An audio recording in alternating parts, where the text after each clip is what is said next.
Yo! Hello tout le monde, j'espère que vous allez bien, bienvenue dans ce nouveau vlogmas. Aujourd'hui nous allons faire de la cuisine de Noël. J'ai prévu de faire des gâteaux pour mon beau-père puisque à chaque fois il me rend plein de services et le seul moyen de paiement qu'il me demande c'est des gâteaux, donc je me suis dit que j'allais en faire. Sachant qu'en plus cette année à Noël on se partage les repas et moi je m'occupe des desserts, donc ça va être aussi un moyen de pouvoir tester en amont mes recettes. Au programme nous allons faire un carrot cake, des petits sablés et des cookies au matcha et au chocolat blanc. Ça j'en ai déjà fait et c'est trop bon, donc j'avais trop envie d'en refaire. On ne perd pas de temps, on commence immédiatement, donc si la vidéo vous intéresse je vous laisse avec la suite. Pour les recettes, j'ai simplement été regarder sur internet, essayer de trouver des recettes assez faciles et pour les trois, je suis tombée sur Marmiton à chaque fois. Je vous mettrai les liens en barre d'infos si jamais ça vous intéresse et nous allons commencer tout de suite par le carrot cake. J'ai pris mon ordinateur avec moi pour voir les ingrédients et vous faire le listing. Je vais faire un carrot cake pour environ 6 personnes et regardez, j'ai trouvé un petit moule trop mignon qui est en forme de pain d'épices, donc on va le faire là-dedans. Pour les ingrédients, nous avons donc besoin de 225 g de carottes, un sachet de levure chimique, de la muscade, 187 g de farine, 187 g de sucre blanc, un petit peu d'huile végétale, 3 œufs, de la cannelle et enfin des noix concassées.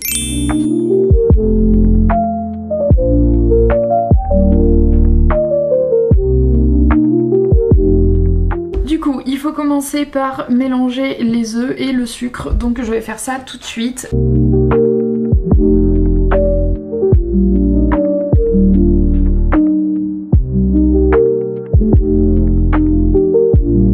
À ce petit mélange là, il faut donc incorporer la cannelle, la muscade et l'huile. Pour la muscade, il faut 1 cuillère à café. Pour la cannelle, ils disent de mettre 1,5 et pour l'huile, ça va être 135 g.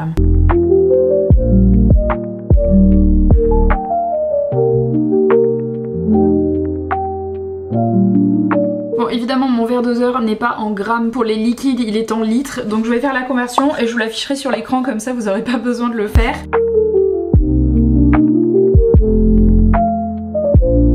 Donc on passe à la farine et à la levure, 187 g de farine et un sachet de levure.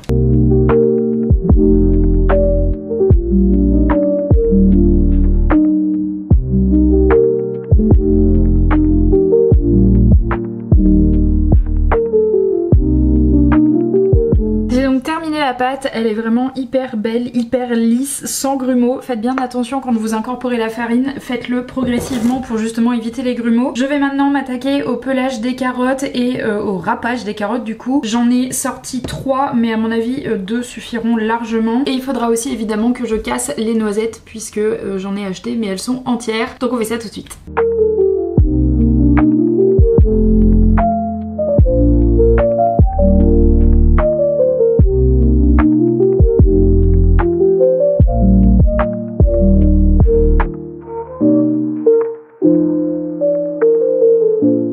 Écoutez, j'ai fini d'éplucher la première carotte, franchement elle était énorme donc je pense que ça suffit amplement. Je vais du coup l'incorporer dans la pâte et je verrai si ça suffit ou pas.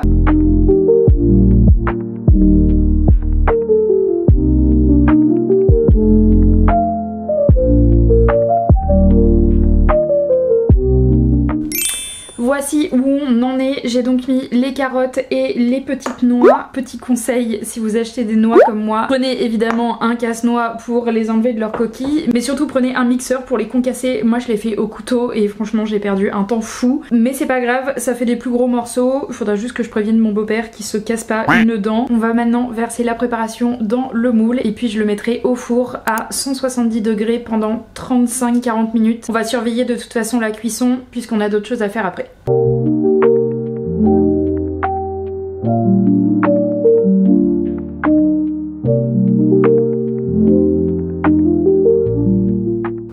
Pendant que le carrot cake cuit, nous allons donc passer aux cookies. Pour ça, il nous faut donc encore une fois de la farine, un petit peu de sel, de la levure chimique évidemment, du sucre blanc, du beurre, de la cassonade et un œuf. Évidemment aussi du matcha puisqu'on va faire des cookies au matcha. Et je vais rajouter des petits morceaux de chocolat blanc dedans. Donc il vous faut au minima une tablette de chocolat, ça dépend après combien vous voulez en faire. Pour la forme des cookies, je vais essayer de les mettre là-dedans. Donc c'est un moule en silicone avec des petits sapins. Au début je voulais mettre les petits sablés dedans. Mais en fait je me suis rappelé que les sablés c'était avec des emporte-pièces que ça se faisait et pas du tout avec des moules. Donc on va essayer de mettre la pâte à cookies plutôt là-dedans. J'en ai qu'un donc on fera ça en 2 étapes. De toute façon ça cuit pas très longtemps. C'est environ 5 minutes donc on pourra faire plusieurs tournées.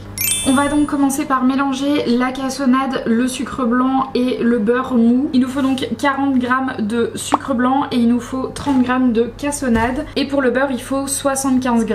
Ensuite, on viendra ajouter un peu de sel, de la levure chimique, puis il faudra mettre les œufs.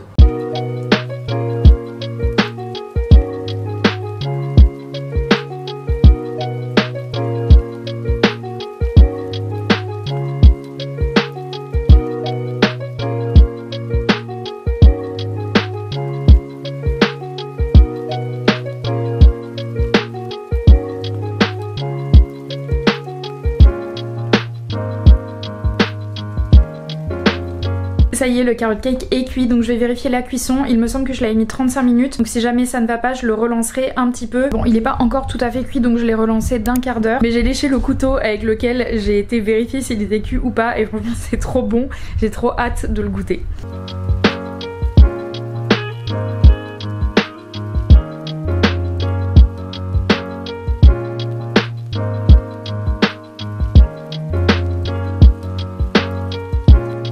Terminé la pâte à cookies, je vous montre ce que ça donne. Évidemment, vu qu'il y a du matcha, c'est tout vert. On va maintenant venir les mettre dans les petits sapins. Notre carrot cake est toujours en train de cuire, mais ça devrait pas tarder à sonner. Donc dès que c'est le cas, je lance la première fournée de cookies.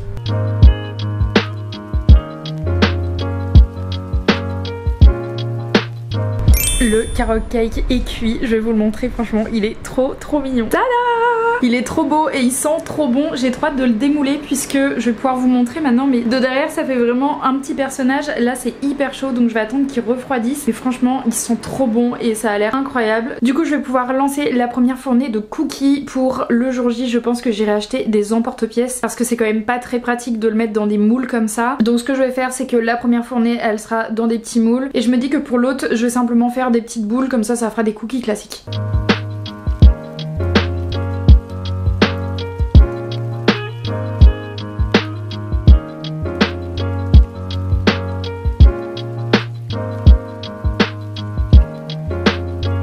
Du coup j'ai clairement changé d'avis, je vais juste aller acheter un deuxième moule à sapin comme ça et je vais faire tous mes cookies comme ça pour Noël. C'est vraiment trop cute pour la présentation du repas de Noël, donc franchement ça va être trop bien. Je ne vais malheureusement pas pouvoir faire les sablés étant donné que comme je vous le disais je n'ai pas d'emporte-pièce. Franchement je sais pas pourquoi j'ai pas pensé à ça. Pas très grave, j'irai en acheter et j'en ferai pour le jour J. Je vous mettrai quand même la recette en barre d'infos et j'en ferai certainement que je mettrai sur TikTok, donc n'hésitez pas à venir me rejoindre si jamais ce n'est pas encore le cas. Et par la même occasion vous pouvez aussi me rejoindre sur Instagram.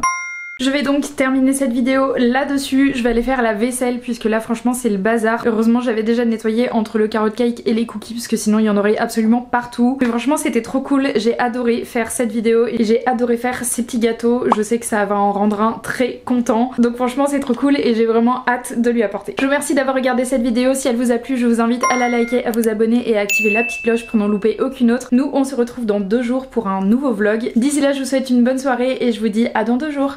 Ciao!